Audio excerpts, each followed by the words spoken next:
వియోగం అంటే ఎడబాటు, దేవుడు విడిచిపెట్టిన పరిస్థితి, వదిలిపెట్టిన పరిస్థితి. దాన్ని ఏమంటాము గ్రాంధిక భాషలో? వియోగం. అలాగని ఇప్పుడు ఐదవది విపత్తు.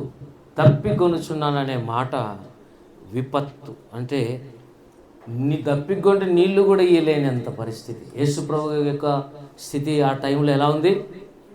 ఆహారం లేదు, నీళ్లు లేవు. వీళ్ళరా కీర్తనల గ్రంథం కన్నా మనం గమనిస్తే కీర్తన 22, కీర్తన 31, కీర్తన 69, ఈ మూడు కూడా 7 మాటలకు సంబంధించినటువంటి అధ్యాయం. రాసుకోండి, వింటనే మతికుంటుందా మీకు?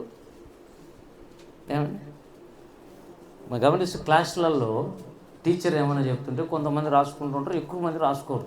అంటే ఎక్కువ మంది రాసుకున్న వాళ్ళంతా ఎవరంటే ఏకసంధాగ్రహులు, వివేకానందుడు. వాళ్ళు ఒకసారి వింటానే వాళ్ళ బ్రెయిన్లోకి వచ్చేస్తారు, అంత జ్ఞానవంతులు. పాపం ఈ అర్థం చేసుకోలేని వాళ్ళు, మతి పెట్టుకునే వాళ్ళు అంతా ఏం చేస్తారు? రాసుకుంటుంటారు. కాబట్టి ఈ వివేకానందులు రాసుకోరు. బయటికి పోతానే సైతాన్ని ఎత్తుకొని పోతాడు. అటు బయటికి పోతానే సైతాన్లో నువ్వు ఏమి విన్నావరైతే మొత్తం ఇంత డిలీట్ అని కొట్టాడు. చూసినాడు సెల్ ఫోన్లో డిలీట్ కొట్టకుండా ఏం చేయాలా? సెలెక్ట్ చేయాలి కదా. మీరు చెప్పండి, సెలెక్ట్ చేసి తర్వాత అంటే ఏవేవి డిలీట్ కావాలనో అవి ముందు సెలెక్ట్ వచ్చేసి డిలీట్ చేయాలి. ఇప్పుడు వాడు ఏమంటాడు సార్ సైతాన్? ఫస్ట్ మాట సెలెక్ట్ చేయండి, రెండవ మాట సెలెక్ట్ చేయండి, మూడవ మాట, నాలుగవ మాట ఏం పేరు చెప్పినాడు? వియోగం. నాదేమో అందరూ తెలుసులే, వియోగం. ఐదవది, ఇప్పుడు 5వ కాటికి వచ్చాము. 4 మాటలు సెలెక్ట్ చేసి పెట్టింటాడు. ఇప్పటికే 4 మాటలు సెలెక్ట్ చేసి పెట్టింటాడు. ఇక దేవుని సన్నిధిలో ఉండవు కాబట్టి గమ్మగా ఉంటాడు. బయటకు వచ్చినాక డిలీట్ అంటాడు. ఏమి విన్నావురా బాబు అంటే, బాబు ఆయన ఎగిరెగిరి వాళ్ళు చెప్పినాడు కానీ భలే ఉంది ప్రసంగం, కానీ మతికి లేదు. ఏం లేదు. నీ హృదయములోనికి కనుక కరెక్ట్గా పోతే మంచిగా ఫలిస్తావు అని సైతాను పోనీడు. మంచి నేలలో మంచి విత్తనం అంటే ఒక మాట నీలో పడితే, ఇప్పుడు చెప్పండి, దప్పికొనుచున్నాననే మాట ప్రపంచంలో ఎవరికైనా చెల్లుతుంది. ఉదాహరణకు చదువుకునే వారికి ఏముండాలి? చదవాలనే దప్పిక ఉండాలి. ఏదైనా డిస్కవరీ చేయాలి, ఒక విషయాన్ని డిస్కవరీ చేయాలని రాత్రింబవలు పట్టుదల ఉండాలి. దప్పిక ఉంటే దేవుడు తీరుస్తాడు. దేవుని స్తోత్రం. సమరయ స్త్రీకి ఏమొచ్చి వచ్చింది? దప్పిక వచ్చే బావి దగ్గరికి వచ్చింది. యేసుప్రభు ఏమన్నాడు? ఆ నీళ్ళు తాగితే నీకు ఎప్పుడు దప్పిక వస్తుంటుంది, నువ్వు మళ్ళీ బావి కాడికి రావాలా, నేను ఇచ్చి నీళ్ళు తాగితే ఎప్పటికీ అని ఆయన దప్పికొంటున్నాడు. ఇప్పుడు ఎవరైతే నేను ఇచ్చి నీళ్లు తాగితే దప్పికే ఉండదని చెప్పాడో ఆయన ఇప్పుడు దప్పికొంటున్నాడు. అంటే ఎవరంటే నీళ్లు మనకిచ్చే సృష్టికర్త. దప్పిక తీర్చాలని అనుకున్న దేవుడే దప్పికొన్నాడు. ఆయన దప్పిక ఏంటి అనేదే సారాంశం. హల్లెలూయా. లేఖనం నెరవేరున్నట్టు దప్పికొన్నాడా, లేకపోతే లోపల ఉండే బ్లడ్ అంతా పోయి దప్పికొన్నాడా?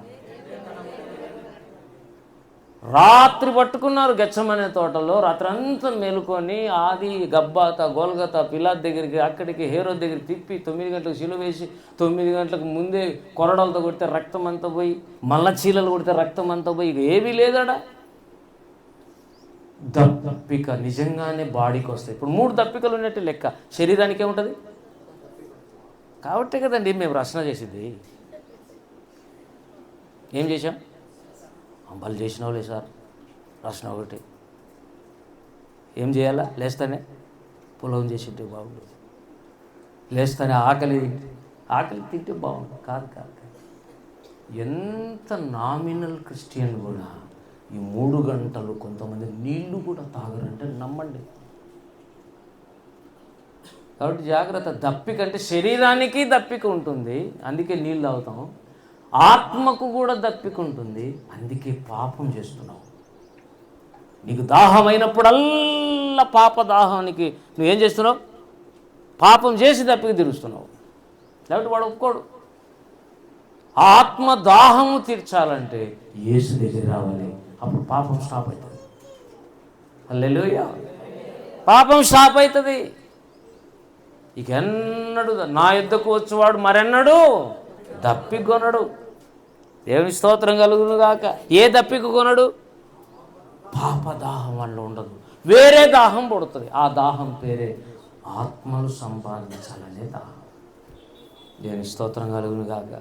ఏం చేత కాకపోయినా కొంతమంది ఆ సంతోషం మజుల్లో మొన్న జీవన మందిరం ఆయన ఏం చదువు లేదు, వాళ్ళ భర్త వాళ్ళంతా వాల్మీకులు బెస్ట్ ఎవరో ఏది ఏమైనా వీళ్ళలో చదువు రాదు పాపం. కరపత్రికలు పంచుకుంటూ పోతూ ఉంటాం. ఏం పెద్దగా చెప్పలేదు, ఆమెకేం జ్ఞానం. ఎవరైనా ఏదైనా ప్రశ్న వేస్తే కొన్ని తెలుసు కొన్ని తెలియదు. కానీ లక్షల కరపత్రికలు పంచింది. ఆమె 5వ మాటలో ఉంది. హల్లెలూయా. కరపత్రికలు పంచాలనే దాహం ఎప్పుడు వస్తుందో అప్పుడు నువ్వు 5లోకి వచ్చినట్టు లెక్క. యేసుప్రభు కూడా ఒక దప్పికుంది. ఆత్మలు నా నిత్యాగ్ని గుండం పోకూడదు, పరలోకానికి రావాలి. అది ఆయన దప్పిక. అందుకే లేఖనం నెరవేర్చబడినట్లు ఆయన దప్పికొన్నాడు. దేవుని స్తోత్రం కలుగును గాక. దేవుని దాహం వేరు. అయితే మాబులో అంటే అనేకులకు సువార్త చెప్పి రక్షణలోకి నడిపించచ్చు. కరపత్రిక పంచి కూడా సువార్త చెప్పచ్చు. ఇప్పుడు యేసుప్రభు శిలువలో పర్సనల్ ఎవాంజలిజం చేసినట్టే కదా. దొంగకి ఏం చేసినట్టు? అవంతా మాట్లాడినట్టే. వాడు యేసుప్రభుతో మాట్లాడినట్టే వాడు రక్షణ పొందాడు. ఒకడైనా విడిచిపెట్టలే. ఒక్క ఆత్మను కూడా ఈవెన్ శిలువలో భయంకరమైన స్థితిలో ఉన్నా కూడా ఆ ఆత్మ నరకానికి పోకుండా తప్పించాడు. అది ఆయన దాహం. దేవుని స్తోత్రం కలుగును గాక.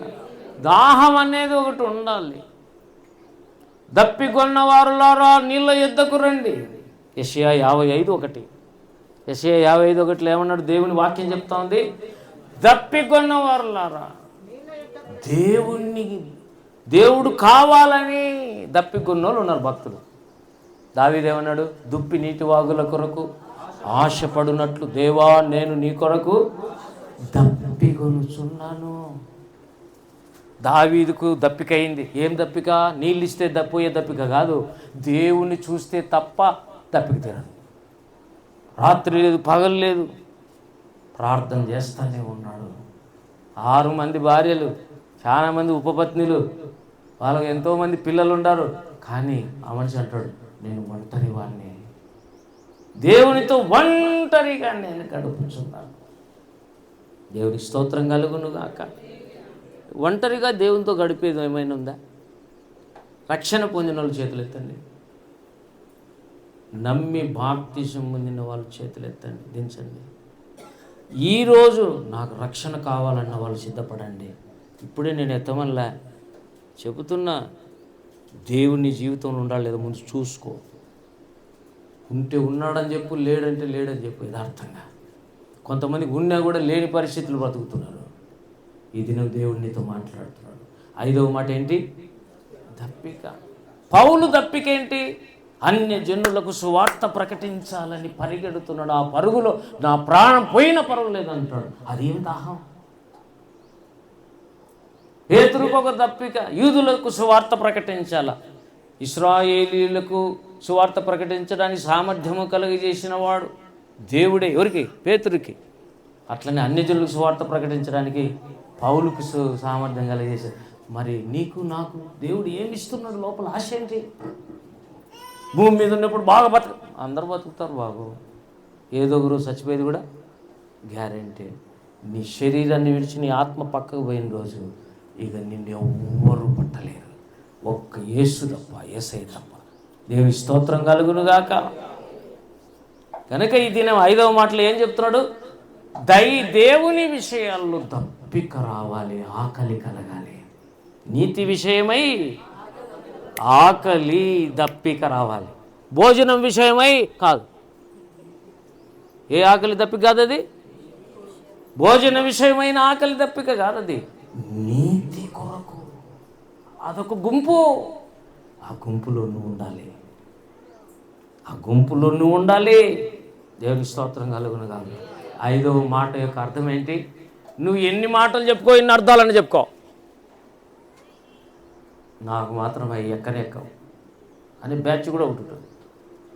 ఇప్పుడు చెప్పండి, ప్రపంచంలో చెప్తున్నారా లేదా? ప్రతి సంఘంలో చెప్తున్నారా లేదా? 7 మాటలు చెప్తుంటారు, వినేవాళ్ళు ఉన్నారా లేదా? కానీ అందరిలో శిరవ పనిచేస్తుందా అంటే వాళ్ళు లోబడటంలే, విని వదిలేస్తున్నారు. విని వదిలిపెట్టే వారి కథ దేవుడు చూసుకుంటాడు, మనకు సంబంధం లేదు. నీ పరిస్థితి ఏంటి? దేవునితో నువ్వేం అడుగుతున్నావు? ప్రభా, నాకు జీవితం మీద దప్పిక పుట్టించు, ఆకలి పుట్టించు, పరిశుద్ధాత్మ అభిషేకం వచ్చేంత వరకు నేను ప్రార్థన చేయటం మాననన్నారు భక్తులు. అది దప్పికంటే, అది ఆకలి అంటే. జాన్ హైడ్ అనే భక్తుడు ఈ భారతదేశానికి మిషనరీగా వచ్చేటప్పుడు వాళ్ళ ఫ్రెండ్ ఒక ఆయన ఫోన్ చేసి లెటర్ రాసి, జాన్ హైడ్, నువ్వు ఆత్మాభిషేకం పొందేంత వరకు నేను నీ కోసం ప్రార్థన చేయటం మానను అని చెప్పి అభిషేకము జాన్ హైడ్ పొందేంత వరకు పట్టుదలగా ప్రార్థన చేశాడు. ఆ ఆకలి అతనికి కూడా పుట్టింది. అతడు కూడా దేవుణ్ణి అడిగాడు. John Hyde becomes praying Hyde. ప్రపంచంలోని నెంబర్ 1 ప్రార్థనాపరుడైన హైడ్ అయ్యాడు. కారణం ఆకలి, దప్పిక. యేసు ప్రభువుకు దప్పిక అవుతుంది, మనకు అవుతుందా? ఎన్ని రోజులు పోయినా కాదు, చర్చికి ఎంత పోయినా కాదు, ఎన్నిసార్లు విన్నా కాదు, ఏ మెసేజ్ విన్నా కాదు. ఏంటి, ఏమైపోయింది? నీ ఆత్మ ఎండిపోయిందా? దేవునితో చెప్తాం, ప్రభా తిరిగి నాకు ఆకలి, దప్పికలు. డాక్టర్ దగ్గర పోయినావు అనుకో, ఆయన అడిగే ప్రశ్నల్లో ఒకటి, నీకు ఆకలి బాగా అవుతుందా? ఆకలి బాగా అవుతుందా అని అడిగితే, ఆకలి కాదు సార్ అంటే, నీకు రోగం వచ్చింది సార్ అంటాడు. ఆత్మీయంగా యేసుప్రభు అంటే ఇష్టం లేని పరిస్థితులకు వచ్చావు అంటే నీకేమొచ్చింది? ఆత్మ సంబంధమైన రోగం ఏదో పట్టింది.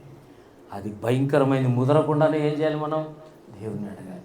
దేవుని స్తోత్రం కలుగును గాక. నీ దాహం ఏంటో దేవునితో చెప్పుకో. ప్రభు, నా కుటుంబాన్ని గురించిన దాహం నాకి, అందరూ రక్షణ పొందాలి, నా బంధువులందరూ యేసు ప్రభువుని అంగీకరించాలి, నీవును నీ ఇంటి వారును రక్షణ పొందేదామని చెప్పావే, నాకు కూడా అందరిని గురించిన దప్పిక దయచేయి, ఆకలి దయచేయి. దేవుని స్తోత్రం కలుగును గాక. 6వ పాయింట్లోకి అవుతాం ఇప్పుడు. 4, 5 వీలల్లో చెప్పండి.